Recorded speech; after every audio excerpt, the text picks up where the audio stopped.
Are the Minnesota Vikings going to be extending Justin Jefferson, Danielle Hunter, and TJ Hockenson? That's going to be what is on tap for today's edition of Vikings Now by Chat Sports. My name is Patrick Siepman, and welcome in. With Vikings training camp getting underway here shortly, these three all need new deals. So I'm going to be going one by one and just giving you guys my thoughts on these three possibly getting extended. But I do want to start it off with Joe Banner, and he kind of set the scene a little bit with a lot of these guys getting extensions with training camp underway. And I know a lot of Vikings fans are saying, oh my God, I'm so concerned on why the Vikings haven't extended Jefferson, Hockenson, or Danielle. I think this explains it pretty well. He says usually deals for top-tier players in the offseason aren't already get done as teams report to camp. Players don't want to risk injury when a deal is imminent. Expect a few deals to get done soon, probably including a new highest-paid player, too, in the NFL. I think one of those guys could be Justin Jefferson. I think Kevin Seifert, the beat reporter for the Minnesota Vikings, also had this to say. He said Vikings have at least 3 sets of talks going on. Danielle Hunter, Justin Jefferson, and TJ Hockenson. That's why on today's show, I'm going to be going one by one and giving you guys my thoughts on how much I think these guys can make and if I do think a deal will get done. But overall, before we get into it, these three all need to get done. And if any of these do get done, we will have a video for you guys ASAP. So make sure you lock us in and hit that subscribe button. I want to be your go-to Vikings YouTube channel. Any news, rumors that come out around this team, I want to be your go-to guy. So hit that subscribe button, lock us in. The season's just around the corner, so we're going to have more content heading your guys' way. Number one right now, let's kick it off with the best wide receiver in the NFL, in my opinion, the best weapon in the NFL, and that is Mr. 18, Justin frickin' Jefferson. And there's no denying this guy. He is one of the best receivers in the NFL, and his season last year was special. Like, he put this team on his back. He was the catalyst of this Vikings offense.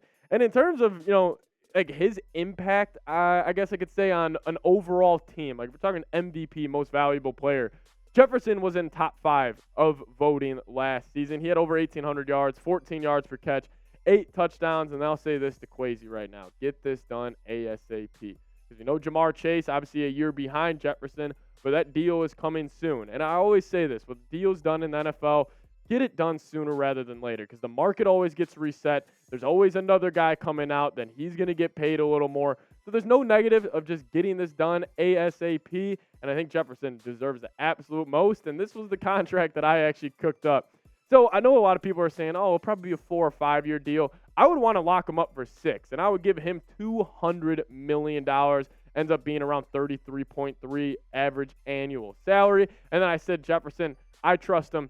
I trust him on and off the field. I gave him $180 million, fully guaranteed. So this is a deal I cooked up. Obviously, this is a lot of money, but I do think he is the best non-quarterback in the NFL. I mean, the dude is 5th in MVP votes last season. The Vikings had an awful defense, awful running game, and they still won 13 games with Kirk Cousins as their quarterback. A lot of that reason was because of this guy right here, Mr.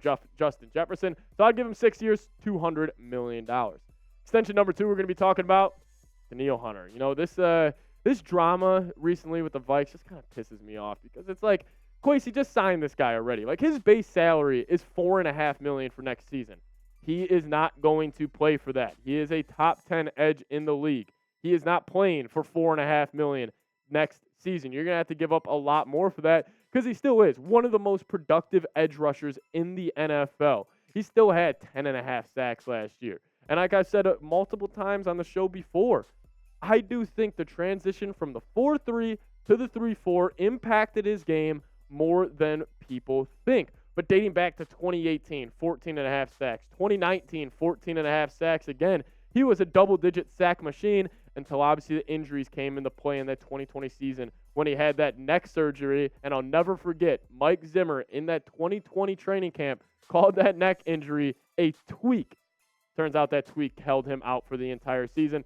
Then in 2021, he obviously had that torn pectoral muscle, which kept him out the second half of the year. But in terms of highest paid edge rushers and where I think, Danielle will fall into if they were to extend him, he is 29 years old, and with 2 major injuries, you do have to take that into consideration. So I don't think he'll be getting top money like this. I think he'll probably be right around that Khalil Mack max Crosby range. I think he'll get around 20 to 24 million. I would hope it's more on the 20 side. If I were the Vikings, I would say, hey, we'll give you 3 years, $65 million.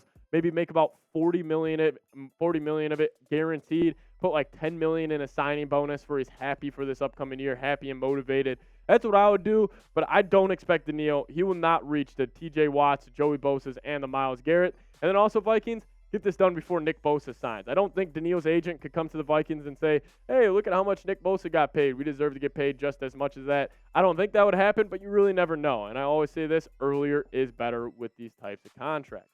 Number 3 here is TJ Hockenson, the tight end the Vikings traded for from the Detroit Lions at last year's NFL trade deadline. And I'll never forget that day in the Chat Sports office. I was saying, when we were talking about trade targets for the Vikings, TJ never popped on my mind because obviously it's a divisional opponent. You never thought they would hand over the young tight end to your rival, but that's what they did, and he was fantastic for the Vikings last year. He was really, a great second option for Kirk Cousins in this Vikings offense. I mean, putting up over 900 yards in 17 games played. I mean, I can make an argument he is the 3rd best tight end in the NFL behind Kelce and George Kittle. But overall, Hockenson last year, he was fantastic for this team, and we saw Kirk just constantly go to him on numerous 3rd downs. Anytime it was a 3rd and medium, 3rd and long, it almost felt like he was looking at 87 more than he was looking at 18, and honestly, I'm okay with that. And then he also cooked the New York Giants in both games they played him this year. Obviously, Jefferson was getting double-teamed like crazy in that playoff game, and TJ took advantage.